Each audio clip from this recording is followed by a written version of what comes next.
Well, hello everyone and welcome back to another Theme Park Obsession video. As you can see, I'm back in the Theme Park Obsession office.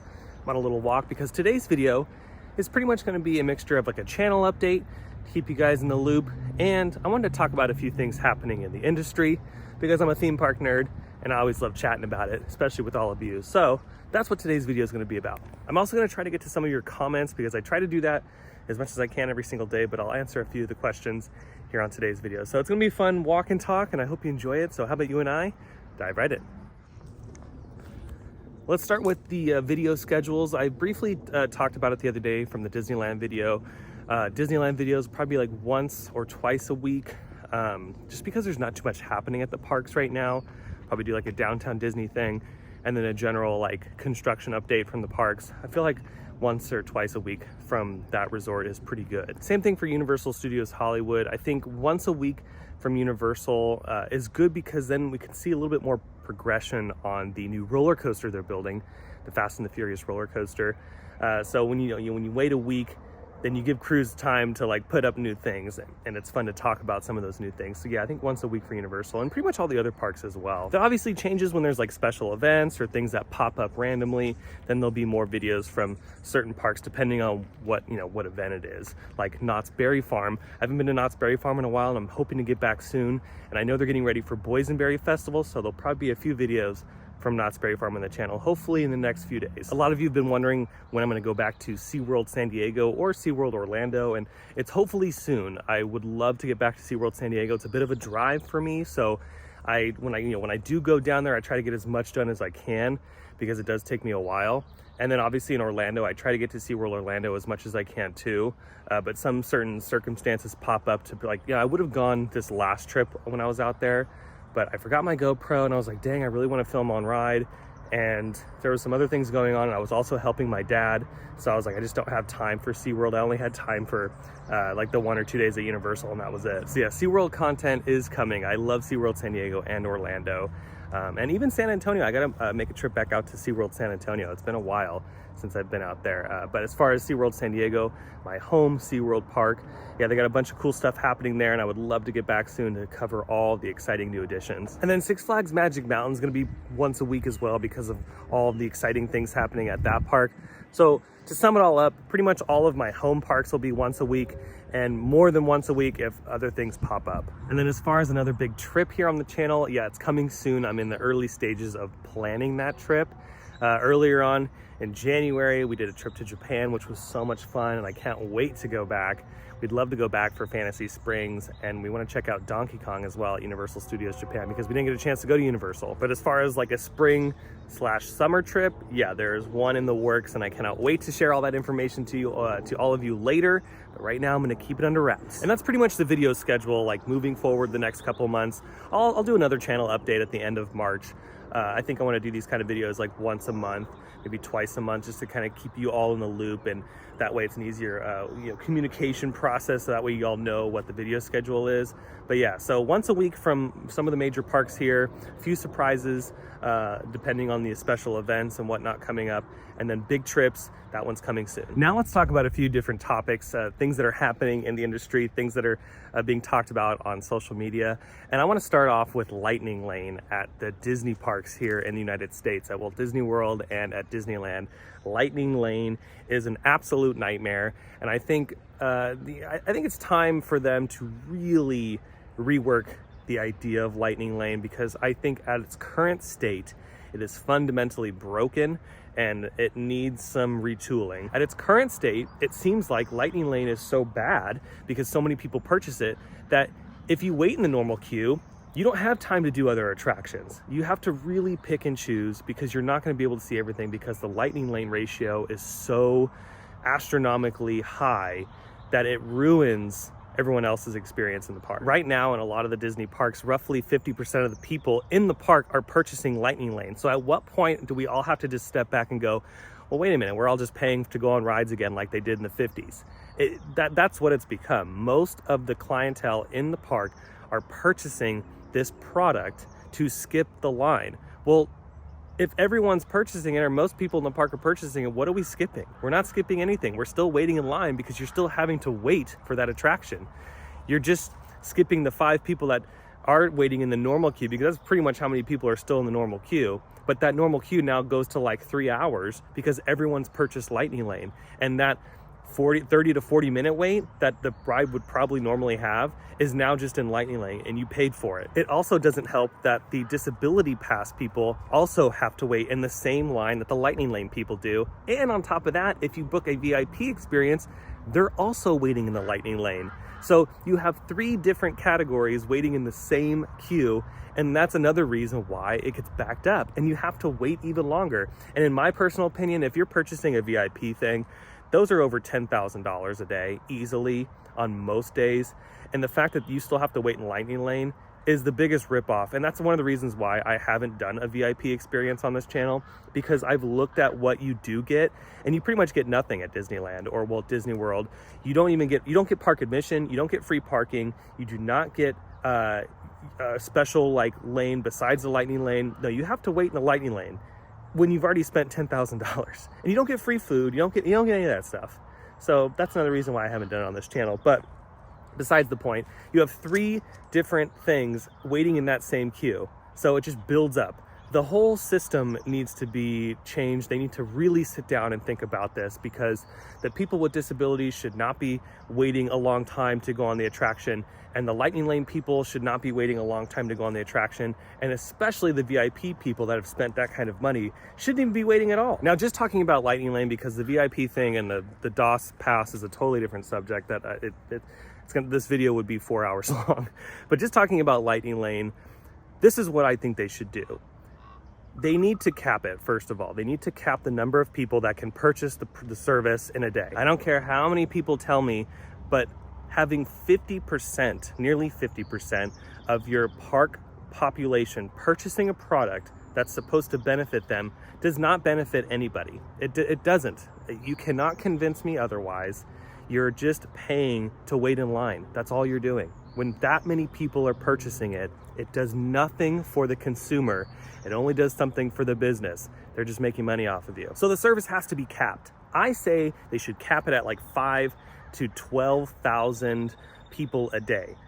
I think that's a good number to cap it out, especially like at huge parks like Epcot, and I mean even Disneyland. Disneyland's a really big park. I think if they only sold 5,000 to 10,000 or 5,000 to 12,000 Lightning Lane purchases a day, that would really help out the line situation. But they can't cap it like that unless they raise the price, because Disney still wants to see that same number that they make in a day on Lightning Lane on the books by closing time.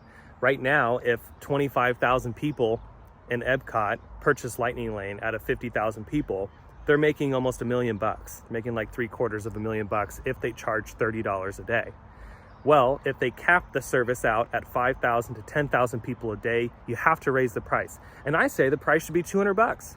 If you sell 5,000 Lightning Lane things in a day at $199 or $200, the company would make $1 million in a day. They would make the same amount of money, if not more, if they only capped it out to 5,000 people a day. And I can guarantee 5,000 people would purchase it. A lot of people have already spent thousands of dollars on their Disney vacation. A lot of people are willing to spend another $200 per person for them to skip the line. And when there's only 5,000 people purchasing it, the Lightning Lane line becomes almost non-existent. There's not too many people waiting in those lines anymore because they've capped the number of people purchasing that product. So it's a benefit for you, for us, the consumer. We don't have to wait in some additional line. We've already been waiting. When you purchase Lightning Lane, say you select Space Mountain, and Space Mountain, the window for Space Mountain got pushed all the way back to 3 p.m. and you got there at 8 a.m. Well, you're waiting to go on Space Mountain. So you just paid to wait to go on Space Mountain until 3 p.m. And then when you get to Space Mountain, you got to wait again because there's a long Lightning Lane line because a lot of people in the park are purchasing it. So could you imagine only 5,000 people purchasing Lightning Lane? You wouldn't have to wait that long. You would just walk right on. The Lightning Lane line would be freed up. It would free up the line for the VIP people, and it would free up the line for the people with DOS, which again, I think DOS needs to be reworked. It needs to be a little bit more strict. But in general, the line would be a lot easier to navigate if you only sold 5,000 Lightning Lanes a day. So we've covered that. High price, low cap. Now what? Well, I would get rid of those timed windows, like I was saying earlier. It should be unlimited. If you purchase Lightning Lane at $199 per person or $200 or more expensive on a peak day, you should not have to select a window of when you're going to go on this attraction. Space Mountain should be available at every minute of the day, as many times as you want to go on it. And a lot of you are probably wondering now, well, Dylan, that just kind of sounds like what every other theme park does in the United States and around the world. Exactly. I think Disney should just eliminate this whole 18 million step system to just adopt something like everybody else has. Universal has a great example of how to do an express pass that doesn't really affect the normal queue that much. It does in certain circumstances, but I will stand by it saying that it doesn't affect it that much. Not as much as Lightning Lane does. Lightning, I mean, it's horrible. Like, look at what they've done to Pirates of the Caribbean. They have Lightning Lane on Pirates of the Caribbean right now, and it's ruined the standby of that ride, which is, like, to me, that's just silly. And Monsters Incorporated is a really good example. Look at what happened to Monsters Incorporated when they added Fast Pass to it, even before Lightning Lane. The line jumped up astronomically. And again, it's not just Lightning Lane. Fast Pass is not the solution either. It needs to be something that is heavily capped, and in order for them to still turn a profit on it, you have to charge. So no more windows, no more time windows. You should be able to go on the attractions as many times as you want. The price should be very high. Only 5,000 to 10,000 people a day should purchase it. And they can throw in another perk like you get reserved seating at shows. I think that new Lightning Lane structure would be a lot better, and it would benefit both the company because they make money at the end of the day, and us as a consumer, because if we want to purchase something like that to get a little bit more of an advantage, it's more worth it because we're not having to wait. And the people that don't want to purchase it are not getting screwed because the normal queue is moving as normal. That's where I stand on Lightning Lane. So hopefully in the future they could figure something out. And I think my idea works. It's the idea that all the other parks around the world use. It's nothing like new. You know, I'm not coming up with these like earth-shattering, solutions. I'm just using the solutions that other theme parks use that clearly work. I feel like a lot of people, at least like a lot of Disney people, forget that there are other theme parks in the world. It's not just Disney. Like, Dollywood has a better system. Knott's Berry Farm has a better system. Six Flags has a slightly better system. So it's like there's theme parks around the world that offer a skip the line thing that are far better than Lightning Lane. Like, Lightning Lane is not, it's not a good idea. Let's hope they talk about some stuff at D23, because there's a D23 this year, and I hope they, they maybe organize the Lightning Lane situation. But that's that. Moving on, I want to talk about Six Flags Magic Mountain next. Now, for those that have been watching my videos on Six Flags Magic Mountain, you know that they are in the middle of building something massive, and I think it's a lot bigger than you and I think. Just because I've been like looking at the project site, and I'm just like, you know what? This might be a roller coaster, and it's probably going to be a really big roller coaster, which is very exciting. Does Six Flags need another roller coaster? I don't think so, but the coaster nerd side of me is like, you know what? Yeah, let's just keep going. Don't let Energylandia beat you. But I've had a lot of people in the comments, speculate, wondering if it's a Giga coaster. Well, okay, here's the Giga thing. I don't know if they can fit something like that in that spot. It's possible. It's very possible. But see, there's even people screaming in the background about Giga. They want Giga too. The thing is they would have to go really steep on the incline. If they can go like a pretty gnarly lift hill into a almost vertical drop or whatever, then they could probably fit a Giga. I don't know. Hypercoaster is more realistic, because look at what's happening over in Europe right now with Hyperia. That's going to be a hypercoaster, and I cannot wait for that thing to open up. That thing is that's looking gorgeous out there at Thorpe Park. So they could fit something like that in that spot. I think that is more realistic than a Giga coaster. Also, Giga coasters are not cheap. Now, neither are hypercoasters, especially depending on the manufacturer. But I think if they want to save a little bit of money, it might be something lower to the ground. And I'm thinking it's gonna be like a terrain coaster, just because they can really do some cool stuff with the hillside there. If they surprise us with a 300-foot tall roller coaster though, I mean, hey, I'm not gonna be mad at it. I am definitely not gonna be mad at that. Or hey, maybe they bring back Log Jammer and it's like a whole new style, like Intamin style log flume, and it's like the new log jammer, I'd be cool with that too. But as of right now, I'm still thinking it's a roller coaster. It has to be. It has to be something big. And the only reason why I think that is because Universal Studios is building a roller coaster right now. And I don't think Six Flags wants Universal to steal all the limelight. I think they want to be like, hey, look at us. We can do a record-breaking roller coaster, and we're known for that, and we're going to do it again. So I'm going to be keeping my eye on Magic Mountain. I do not think it's a Giga coaster, though, because I know a lot of you have been saying that in the comments. And also, a lot of you have been wanting an extreme spinner. I would love an extreme spinner, a mock extreme spinner. I don't think they're going to do that either. Those are some pricey roller coasters. At the end of the day, who knows? I mean, if Six Flags wants to spend that kind of money, then hey, I will be first in line opening day. But I just don't know if Six Flags wants to do that. They haven't spent that kind of money since like Tatsu or Goliath X2. It's been a while since they've spent some serious cash. And the CEO of the company did say they wanted to spend some serious cash this year at all their parks. But I just don't know how much of that budget is allocated to what park. Six Flags Magic Mountain is a very big park in their chain. It's known to have the most roller coasters in around the world, so that's a really big selling point. But I just don't know how much money they're willing to spend, especially on this new project. I'll keep all of you updated on as far as the Six Flags stuff is concerned. Like I said earlier, I'll be doing a Six Flags video every single week. Things are going to get really exciting really quickly. Six Flags Magic Mountain, once they get like the green light to build a new roller coaster or whatever, like they move really fast. I mean, we saw how fast West Coast Racers was going up besides the rainstorms, and then Wonder Woman went up really fast as well. So I think whatever this is, if it is a roller coaster, it's going to go up pretty quick, and it's going to be really fun to watch. So stay tuned on the channel for those weekly Six Flags updates, at least while I'm here in Southern California. Switching subjects though to Universal Studios Orlando at Islands of Adventure, they've removed the 3D off of the Kong attraction there, and that's an interesting move. We've been seeing the 3D kind of slowly disappear from some of the attractions at Universal Studios, both in Hollywood and in Orlando. And the latest attraction to receive that kind of makeover is Kong. Now, I'm split down the middle on this because on one hand, I like that now the ride is more accessible for people that get motion sickness and that couldn't ride Kong because of the 3D aspect of it. The ride is very heavily reliant on the 3D gimmick, so a lot of people just skip it because they don't want to get sick. So now that the 3D is gone, it might open up the possibility for more people to ride, which is a good thing because it increases capacity and all that kind of fun stuff. But then on the other side of the coin is like, well, that's the whole point of the ride is the 3D. So why would you take that aspect away from it? Like, then it becomes the question, what's the ride's purpose? Why is it there? I'm going to be curious to see how the ride is now without the 3D. Because I do enjoy Kong. We try to go on at least once every time we visit Islands of Adventure. I do like it a little bit more than the studio tour attraction at Universal Studios Hollywood because there's a little bit more to it.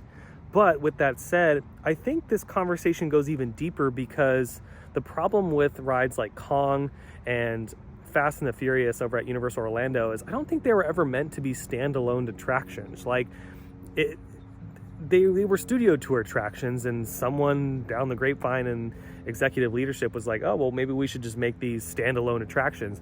And I don't think that should have been the decision. I think maybe the idea of Kong and Fast and the Furious could have been there, but then they should have blue skied it more than just what current versions we have. And clearly there's like a budget thing and they didn't want to spend a lot of money. And it's funny because Universal even admits that they messed up with Fast and the Furious at Universal Orlando Resort.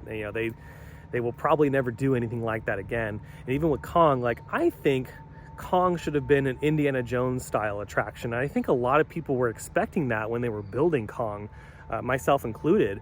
I was hoping for something more extravagant, not just a copy and paste of what we see on the studio tour here in Hollywood. And I truly believe that if Universal was in the same mindset back then as they are right now with their newest attractions, I think Kong would have been a practical kind of thing like Indiana Jones or like the new Jurassic World ride in Beijing. Like, I think they would have gone to that route.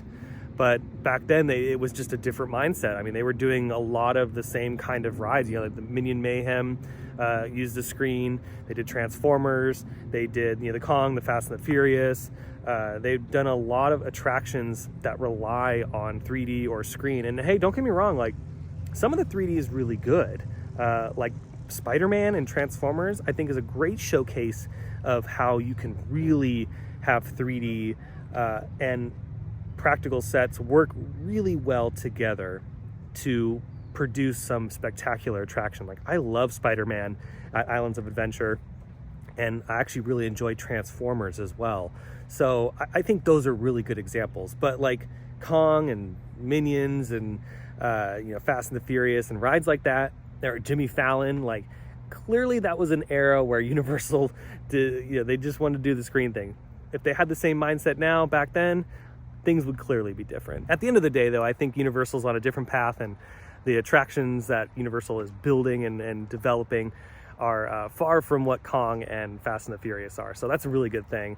And yeah, I want Universal to build some more practical stuff. I mean, look what they've done in China. Like, the Jurassic World ride out there is incredible. So hopefully we get some really cool stuff like that at Epic Universe. And we're going to find out here in the next, less than a year. So I'm really looking forward to see what the new age version of Universal is going to be. Next time I'm at Islands of Adventure, I'll ride the attraction and let you all know my thoughts on it after I ride the attraction. But I don't know, I think I'll still enjoy it. But again, I think that the 3D gives really good depth to that ride. So I'm just gonna have to find out for myself when I get to Islands of Adventure next. Next up, Knott's Berry Farm. I've been getting a lot of questions on the channel about, what do I think is gonna happen to Montezuma's Revenge? Well, unfortunately, I think they're gonna take down Montezuma's Revenge. They haven't been working on the project for quite some time, and I don't think they're gonna save it. I think it's too expensive for them to maintain. The parts for those rides are not cheap. So I just don't think they're gonna save it, which sucks because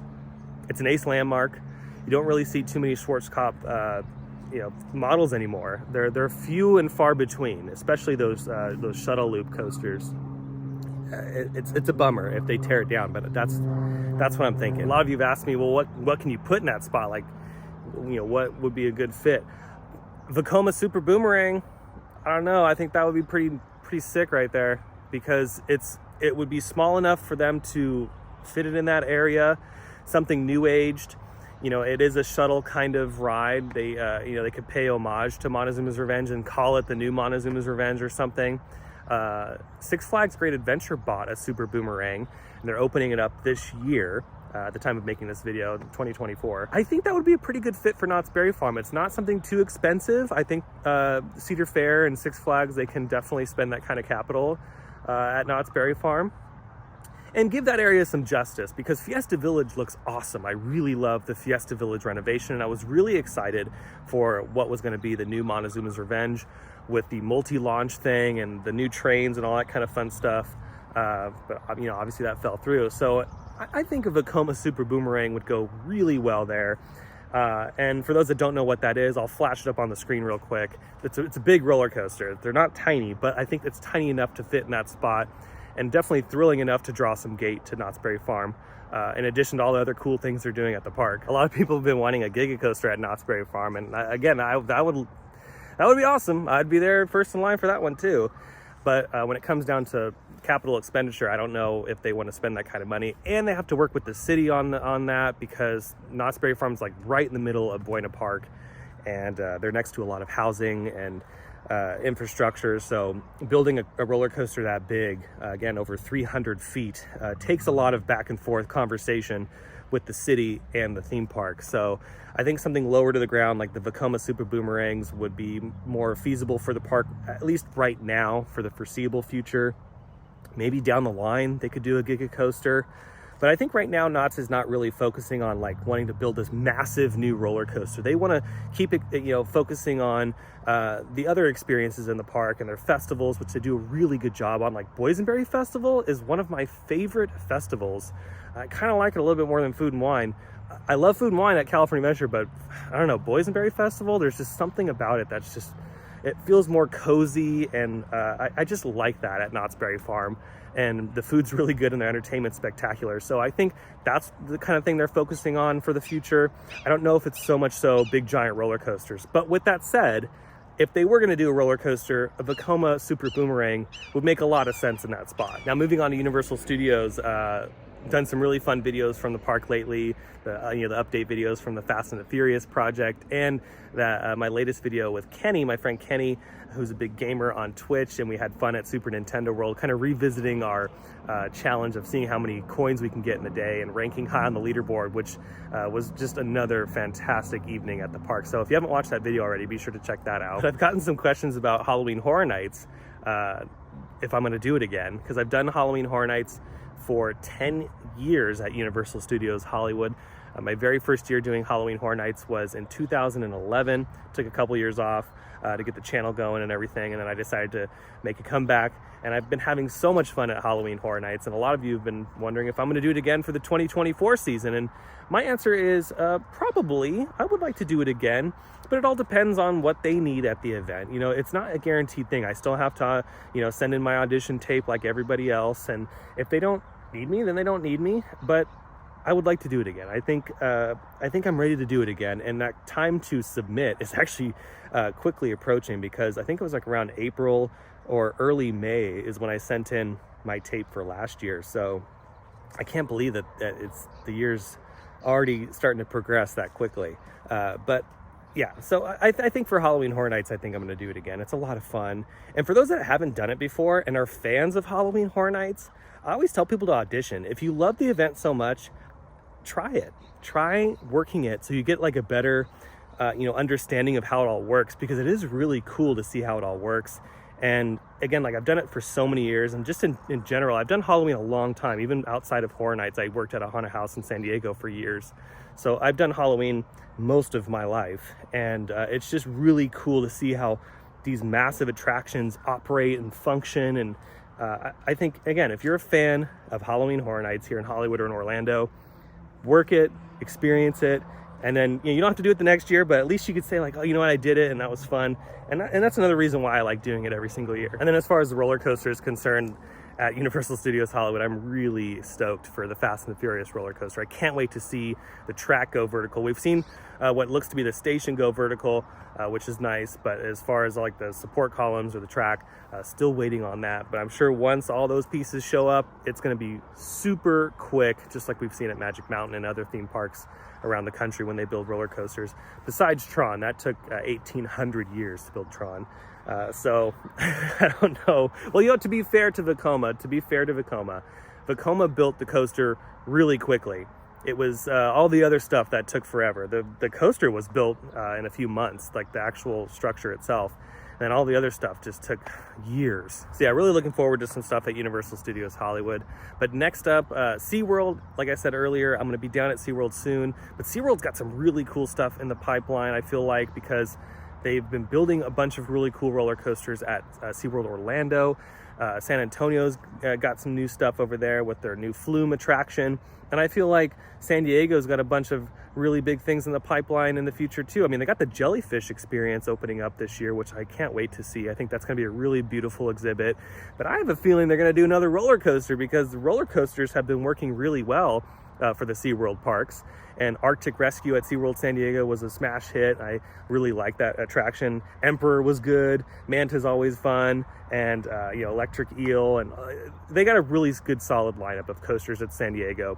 So I think they want to continue that momentum. And I wouldn't be surprised if we see another one pop up. In addition to the coasters, they also do some pretty good festivals over there at SeaWorld San Diego. So yeah, I'm ready to go back to SeaWorld San Diego, especially for the spring and summer. Yeah, see, even this bird wants me to go back. But I know I'm going to try, because I was going to let them know that, during the spring and summer, yeah, it's great to go on the water rides because you can get wet and it's fun. Yeah, I agree.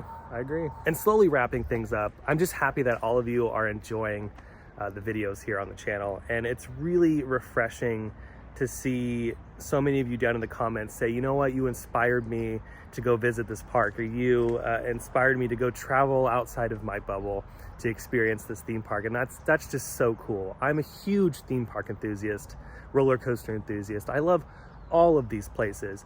And one of my goals here on the channel is to showcase as many of these parks as I possibly can and be honest about them, be fair and truthful, and also show off the beauty in some of these places. Some of these places are so pretty that some content creators forget to show that. And I like showing as much of that as I can on the channel.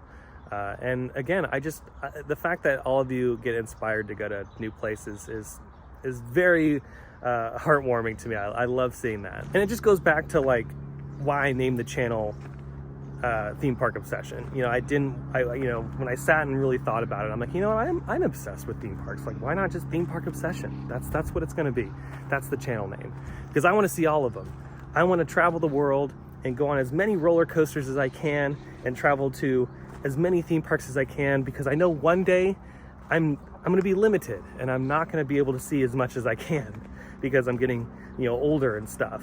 And thankfully that's not for quite some time, but I want to just see as much as I can with the time I have. And as I'm making my way down the hill here, before I wrap it up, just wanted to say one thing, and that is to continue supporting theme park creators that truly are passionate about this stuff, like myself and a few others.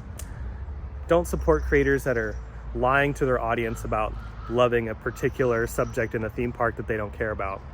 Support creators that truly love this stuff and are truly passionate about the industry. But with that, that's gonna do it for today's little walk and talk, you know, giving you an update on the channel and answering a few questions in the comments section and just an update on some of the parks. I hope you enjoyed this video. It's a really chill video. If you did, go ahead and smash the thumbs up button. And if you're new to the channel and you love these videos that I do like in here in the park or in the theme parks themselves, consider subscribing because I have brand new videos every single week that you won't want to miss out on. Be sure to check out my Instagram account by following the link down below in the description. But until the next video, I hope you have a beautiful day, morning, evening, whatever it is, and I'll see you next time in the parks.